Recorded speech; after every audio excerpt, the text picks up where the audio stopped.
मित्रों, द्रौपदी भारत की वह प्रथम महिला है जिसके 5 पति थे, या वह 5 पुरुषों के साथ रमण करती थी। लेकिन सबसे बड़ा सवाल यह कि क्या आज के लोग यह समझते हैं कि द्रौपदी ने विवाह तो सिर्फ अर्जुन से ही किया था, तो क्या उसका रिश्ता सभी के साथ नहीं था? पांडवों को 12 वर्ष का वनवास और 1 वर्ष का अज्ञातवास मिला था। इस दौरान 5 पांडव एक कुम्हार के घर में रहा करते थे और भिक्षाटन के माध्यम से अपना जीवन यापन करते थे। ऐसे में भिक्षाटन के दौरान उन्हें द्रौपदी के स्वयंवर की सूचना मिली। एक यंत्र में बड़ी सी मछली घूम रही थी।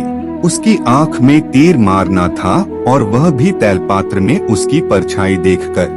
यह भी कि एक नहीं, पूरे 5 तीर मारना थे। अर्जुन ने यह प्रतियोगिता जीत ली।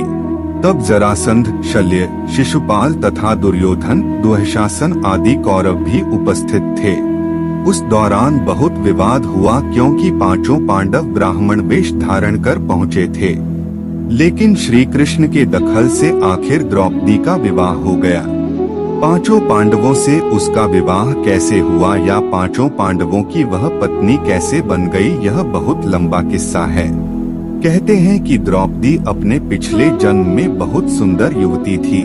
सर्वगुण संपन्न होने के कारण उसे योग्य वर नहीं मिल रहा था, इसलिए उसने भगवान शंकर की तपस्या की और तब शंकर जी प्रकट हुए।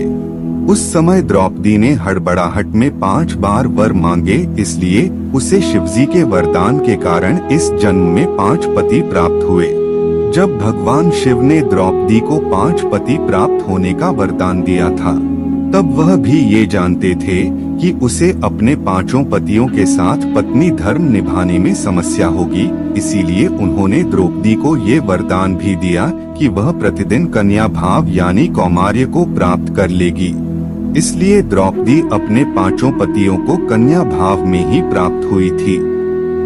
हालांकि कहा जाता है कि संतान को जन्म देने के लिए भगवान श्री कृष्ण ने उसे ये सुझाव दिया कि हर साल वह पांडवों में से किसी एक के साथ ही समय व्यतीत करे।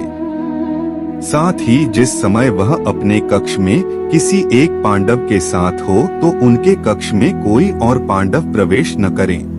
यदि कोई पांडव ऐसा गलती से भी कर लेता है तो उसे 1 वर्ष का देश निकाला भुगतना होगा।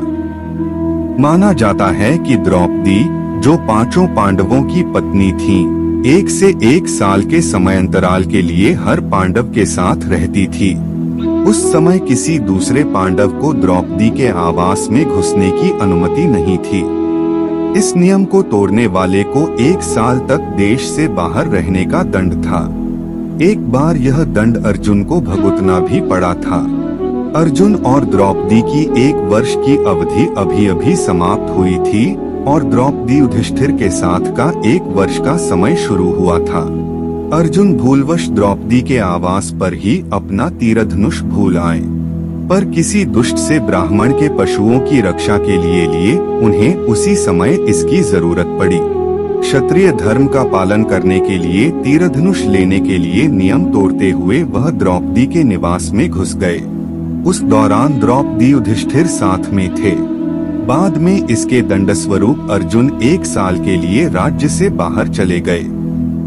इसी 1 साल के वनवास के दौरान अर्जुन की मुलाकात उलूपी से हुई और वह अर्जुन पर मोहित हो गई।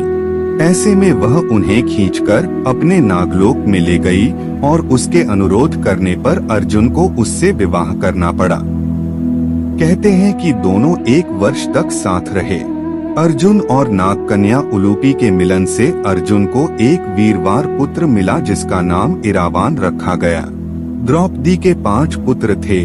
द्रौपदी ने 1 वर्ष के अंतराल से 5 पांडव के 1 पुत्र को जन्म दिया था। लेकिन दुर्भाग्य की इन 5 पुत्रों को अश्वत्थामा ने मार दिया था। द्रौपदी और सत्यभामा संवाद। एक दिन की बात है, पांडव और ब्राह्मण लोग आश्रम में बैठे थे। उसी समय द्रौपदी और सत्यभामा भी आपस में मिलकर एक जगह बैठी थीं। दोनों ही आपस में बातें करने लगीं। सत्यभामा ने द्रौपदी से पूछा, बहन, तुम्हारे पति पांडवजन तुमसे हमेशा प्रसन्न रहते हैं, मैं देखती हूँ कि वे लोग सदा तुम्हारे वश में रहते हैं। तुम मुझे भी ऐसा कुछ बताओ कि मेरे श्याम सुंदर भी मेरे वश में रहें। तब द्रौपदी बोली, सत्यभामा, ये तुम मुझसे कैसी दुराचारिणी स्त्रियों के बारे में पूछ रही हो? जब पति को यह मालूम हो तो वह अपनी पत्नी के वश में नहीं हो सकता। तब सत्यभामा ने कहा, तो आप बताएं कि आप पांडवों के साथ कैसा आचरण करती हैं? उचित प्रश्न जानकर तब द्रौपदी बोली, सुनो, मैं अहंकार और काम क्रोध को छोड़कर बड़ी ही सावधानी से सब पांडवों की स्त्रियों सहित सेवा करती हूँ। मैं ईर्ष्या से दूर रहती हूँ, मन को काबू में रखकर कटु भाषण से दूर रहती हूँ, किसी के भी समक्ष असभ्यता से खड़ी नहीं होती हूँ, बुरी बातें नहीं करती हूँ और बुरी जगह पर नहीं बैठती।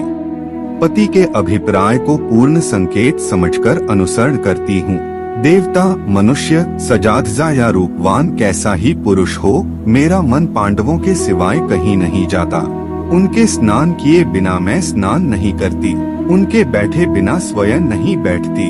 जब जब मेरे पति घर में आते हैं, मैं घर साफ रखती हूँ, समय पर भोजन कराती हूँ, सदा सावधान रहती हूँ, घर में गुप्त रूप से अनाज हमेशा रखती हूँ। मैं दरवाजे के बाहर जाकर खड़ी नहीं होती हूँ। पतिदेव के बिना अकेले रहना मुझे पसंद नहीं। साथ ही सास ने मुझे जो धर्म बताए हैं, मैं सभी का पालन करती हूँ, सदा धर्म की शरण में रहती हूँ।